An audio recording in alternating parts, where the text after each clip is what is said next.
নমস্কার বন্ধুরা, fresher job Bangla YouTube চ্যানেলে তোমাদের সবাইকে ওয়েলকাম জানাই। তো বন্ধুরা, post office GDS second merit list কবে বেরোবে?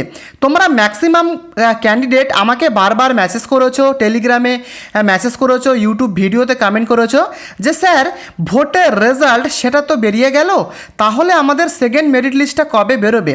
দেখো, গতকাল পশ্চিমবঙ্গ বিধানসভার যে ভোটের রেজাল্ট সেটা কিন্তু বেরিয়ে গেছে, তোমরা সবাই সেটা জানো। ভারতীয় জনতা পার্টি তারা কিন্তু সরকার গঠন করতে চলেছে।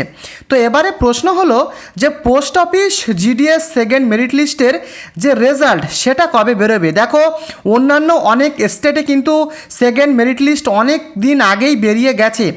ওয়েস্ট বেঙ্গলে কিন্তু এই ভোটের কারণে ডিলে হয়েছিল, তো অবশেষে ভোট ঘোষণা হয়ে গেল, ভোটের রেজাল্ট ঘোষণা হয়ে গেল। তো প্রশ্ন হলো সেকেন্ড মেরিট লিস্ট কবে বেরোবে? তো সেই বিষয়ে সম্পূর্ণ আপডেট, বড় আপডেট দেওয়া থাকবে এই ভিডিওতে।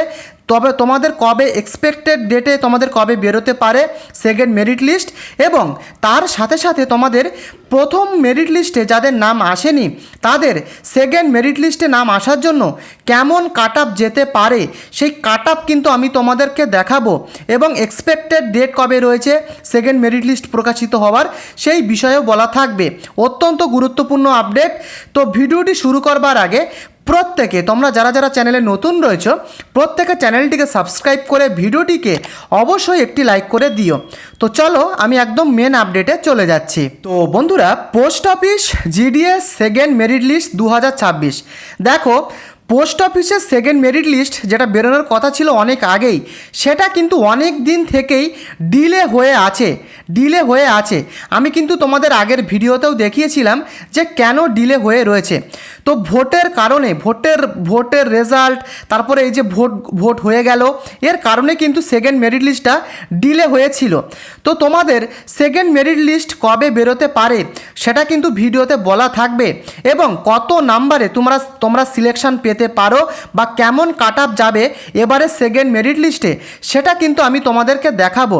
দেখো, তোমরা যারা প্রথম মেরিট লিস্টে তোমাদের যাদের নাম আসেনি এবং তোমরা যারা ওয়েট করে রয়েছো সেকেন্ড মেরিট লিস্ট কবে বেরোবে, তাদের জন্য আজকের এই ভিডিওটা অত্যন্ত গুরুত্বপূর্ণ। তো বন্ধুরা, ভিডিওটি শুরু করবার আগে প্রত্যেকে লিখে জানিও তোমাদের পোস্ট অফিসের নাম কি রয়েছে এবং তুমি কোন পদে আবেদন করেছো, এবিপিএম না জিডিএস ট্রান্সপোস্ট মাস্টার, প্রত্যেকে তোমরা কমেন্ট করে লিখে জানিও। তো আমি একদম চলে যাচ্ছি পরের আপডেটে। দেখে নাও, এখানে পরিষ্কারভাবে দেওয়া রয়েছে যে কী কারণে এতদিন ধরে ডিলে হয়েছিল তোমাদের সেকেন্ড যে মেরিট লিস্ট।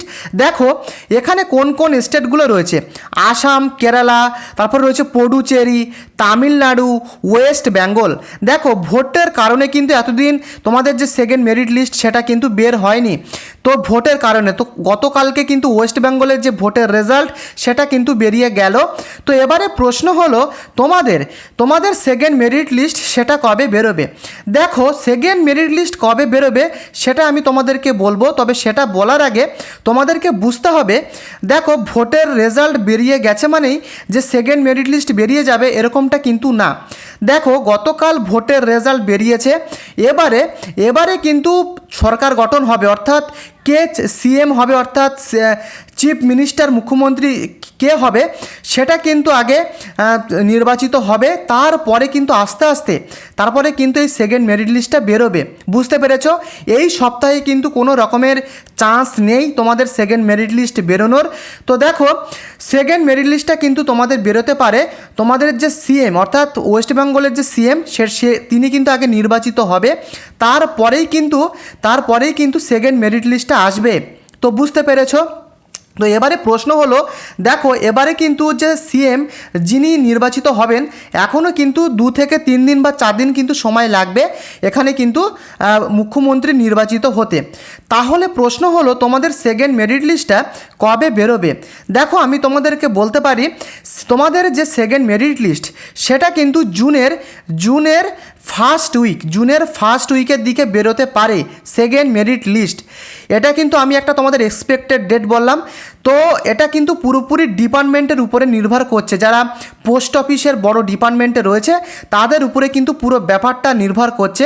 আমি কিন্তু তোমাদেরকে একটা এক্সপেক্টেড ডেট বলে দিলাম, কারণ নেক্সট 3 থেকে 4 দিনের মধ্যে পশ্চিমবঙ্গের কে মুখ্যমন্ত্রী হবে তিনি কিন্তু নির্বাচিত হয়ে যাবে, তারপরেই কিন্তু তোমাদের এই সেকেন্ড মেরিট লিস্ট বেরোবে। তো জুনের ফার্স্ট উইকের দিকে তোমাদের একটা সম্ভাবনা রয়েছে যে সেকেন্ড মেরিট লিস্ট বেরিয়ে যাবার। ইতিমধ্যে অনেক স্টেটে কিন্তু সেকেন্ড মেরিট লিস্ট অলরেডি বেরিয়ে গেছে। তোমরা অনেক দুশ্চিন্তায় রয়েছো, তোমাদের তো ফার্স্ট লিস্টে নাম আসেনি, তো সেকেন্ড মেরিট লিস্টের জন্য কিন্তু তোমরা অনেকেই মুখিয়ে রয়েছো। তো দেখো, তোমাদের আমি একটা এক্সপেক্টেড ডেট তোমাদেরকে আমি বলে দিলাম। তো এই কিন্তু মেন ব্যাপার, আশা করি তোমরা ক্লিয়ার হতে পেরেছো। তো দেখো, এবারে প্রশ্ন হলো, তোমরা যারা প্রথম মেরিট লিস্টের চান্স পাওনি বা নাম আসেনি, তাদের সেকেন্ড মেরিট লিস্টে নাম আসার জন্য কত পার্সেন্টেজ থাকা দরকার। তো দেখো, post office GDS second merit list 2026। তো আমি কিন্তু তোমাদের এটি একটি এক্সপেক্টেড কাট আপ দেখাচ্ছি। দেখো, প্রথম মেরিট লিস্ট তোমাদের যখন বেরিয়েছিল তোমরা সবাই দেখেছো সেটা, যেখানে কিন্তু 95%, তারপরে এমনও রয়েছে 96, 97, 94, মোটামুটি কথা 93+ কিন্তু আপ এবারে কাট আপ গেছে তোমাদের যে ফার্স্ট মেরিট লিস্ট বেরিয়েছে সেখানে, তোমরা সেটা সবাই দেখেছো। তো সেকেন্ড মেরিট লিস্টে কেমন কাট আপ যাবে সেটা আমি তোমাদেরকে বলি। দেখো এবারে আমি তোমাদেরকে বলতে পারি যে সেকেন্ড মেরিট লিস্টে তোমরা যারা ইউআর ক্যাটাগরি রয়েছো, যারা জেনারেল ক্যান্ডিডেট, তাদের ক্ষেত্রে আমি তোমাদের বলবো, দেখো এবারে কিন্তু হাই কাট আপ যাবে সেকেন্ড মেরিট লিস্টে।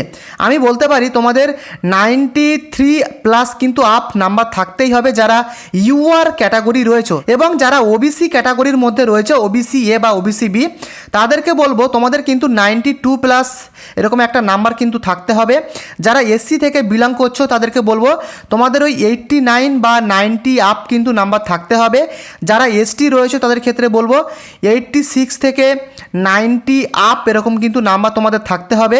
এবং যারা ইডাব্লিউএস রয়েছে তাদের ক্ষেত্রে আমি বলবো, দেখো তোমাদের 80 বা 82 এরকম কিন্তু একটা নাম্বার এবার কিন্তু কাট আপ যেতে চলেছে। এবং যারা তোমরা ফিজিক্যালি হ্যান্ডিক্যাপ রয়েছো তাদের ক্ষেত্রে আমি বলতে পারি, দেখো তোমাদের কিন্তু একটু ভালো ফেসিলিটি রয়েছে। যারা ফিজিক্যালি হ্যান্ডিক্যাপ রয়েছো তাদের ক্ষেত্রে বলবো তোমাদের 75+ আপ থাকতে হবে। এরকম কিন্তু একটা এক্সপেক্টেড কাট আপ এবারে সেকেন্ড মেরিট লিস্টে যেতে চলেছে। তো বুঝতে পেরেছো। তো তোমাদের যাদের 60% নাম্বার বা 70% নাম্বার বা 80% নাম্বার, তারা কি করবে? দেখো তোমাদের কিন্তু সম্ভাব্য যে চান্স সেটা কিন্তু কম রয়েছে সেকেন্ড মেরিট লিস্টের নাম আসার। সেকেন্ড মেরিট লিস্টে নাম আসার চান্স কিন্তু কম রয়েছে। তাহলে তোমাদের কিন্তু ওয়েট করতে হবে যে এখানে ফোর্থ লিস্ট যখন বেরোবে বা ফিফথ লিস্ট যখন বেরোবে, বুঝতে পেরেছো? এই মেরিট লিস্টগুলোর জন্য কিন্তু তোমাদেরকে ওয়েট করে থাকতে হবে। তো আশা করি তোমাদের ভিডিওটি ভালো লেগেছে। যদি তোমাদের ভিডিওটি ভালো লাগে অবশ্যই প্রত্যেকে তোমরা চ্যানেলটিকে সাবস্ক্রাইব করে ভিডিওটিকে লাইক করে দিও। আর অবশ্যই তুমি তোমার পোস্ট অফিসের নাম তোমরা প্রত্যেকে কমেন্ট করে লিখে জানিও, এবং তোমার মাধ্যমিকের কত পার্সেন্টেজ নাম্বার রয়েছে প্রত্যেকে লিখে জানিও। তাহলে কিন্তু আমি বলতে পারি তোমাদের সেকেন্ড মেরিট লিস্টে নাম আসার জন্য চান্স কতটুকু রয়েছে। তো প্রত্যেকে তোমাদের মাধ্যমিকের কিন্তু পার্সেন্টেজ বা নাম্বার আমাকে কমেন্ট করে লিখে জানিও। আজকের মতো এই পর্যন্ত, দেখা হচ্ছে পরবর্তী আপডেটে। ধন্যবাদ।